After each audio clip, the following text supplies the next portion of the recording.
Cyclic permutation. Cyclic permutation क्या होती है? फ़र्ज़ करते हैं कि हमारे पास एक नॉन एम्प्टी सेट X है और इसके जो एलिमेंट्स हैं वो हैं x1, x2, x3 and so on up to xn। तो अगर हमारे पास एक परमुटेशन है alpha, then a permutation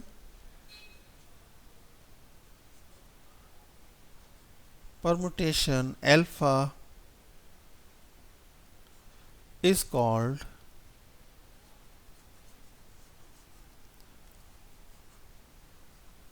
cyclic permutation,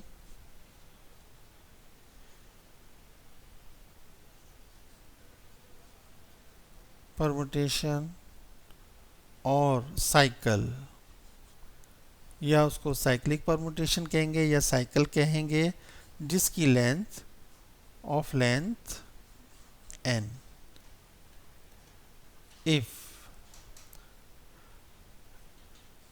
alpha को हम साइक्लिक परमुटेशन कहेंगे अगर उसमें जो मैपिंग है वो इस तरह की है कि x1 जो है वो x2 पर मैप हो रहा है, x2 जो है वो x3 पर मैप हो रहा है, x3 जो है वो x4 पे मैप हो रहा है, एंड सो ऑन। और xn जो है वो सबसे पहले वाले एलिमेंट x1 पर मैप हो रहा है। तो हम इसको इस तरह लिखेंगे x1, x2, x3 and so on up to xn। इस नोटेशन का मतलब ये है कि x1 x2 पे मैप हो रहा है, x2 x3 पर मैप हो रहा है, x3 x4 पे एंड सो ऑन। xn-1 जो है वो xn पे मैप हो रहा है और xn जो है पहले वाले एलिमेंट x1 पे मैप हो रहा है। तो इसकी जो लेंथ है, जो इसके एलिमेंट हैं जिस पे वो मैप हो रहे हैं, इसके जितने टोटल एलिमेंट्स होंगे जो इस तरह का साइकिल बना रहे हैं, उनकी तादाद को हम लेंथ ऑफ द साइकिल कहेंगे, जो कि इस केस में n है। पहले हम इसको एग्जांपल से समझते हैं।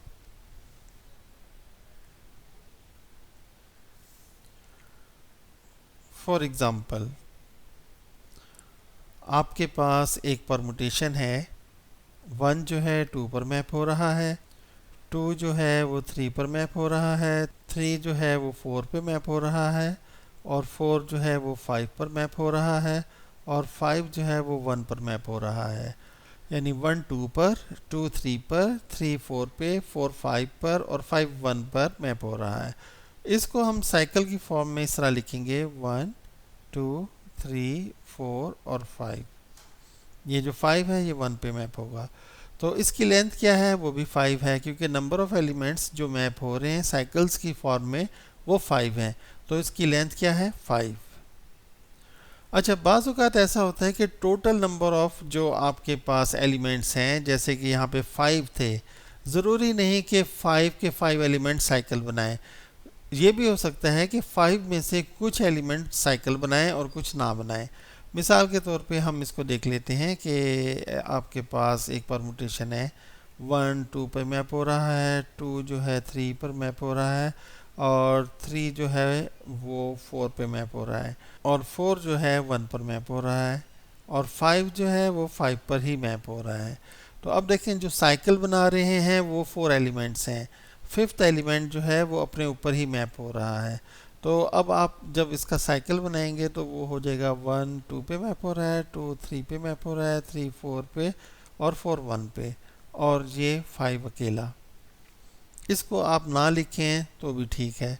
तो आपके पास आ जाएगा 1 2 3 और ये 4। तो यहाँ से एक चीज़ हमें जो क्लियर हुई वो ये थी कि अगर आपके पास जो एलिमेंट्स हैं x के, वो हैं x1 x2 and so on, दरमियान में कोई ये आ जाता है xk plus 1 and so on up to xn। अब देखें, जो k है वो छोटा है n से, और जो आपके पास परमुटेशन है वो इस तरह है कि x1 जो है वो x2 पर मैप हो रहा है, x2 जो है वो x3 पर मैप हो रहा है, और x3 x4 पे एंड सो ऑन। अब आपके पास यहाँ पर जो xk है वो x1 पर मैप हो रहा है, और आगे जो xk प्लस 1 है वो xk प्लस 1 पर मैप हो रहा है। इसी तरह xk प्लस 2 जो है वो xk प्लस 2 पर मैप हो रहा है, एंड सो ऑन। और आखिर में यहाँ पर जो xn है वो xn पर मैप हो रहा है। तो जो साइकिल बना रहे हैं वो k एलिमेंट्स हैं, 1 से लेके k एलिमेंट्स साइकिल बना रहे हैं, और बाकी जो एलिमेंट्स हैं वो अपने ऊपर मैप हो रहे हैं। जो अपने ऊपर मैप हो रहे हैं हम उनको इग्नोर कर देंगे, और जो साइकिल बना रहे हैं हम उन्हीं को लिखेंगे, जैसे ये x1 x2 and so on up to xk, और ये साइकिल है ऑफ लेंथ k।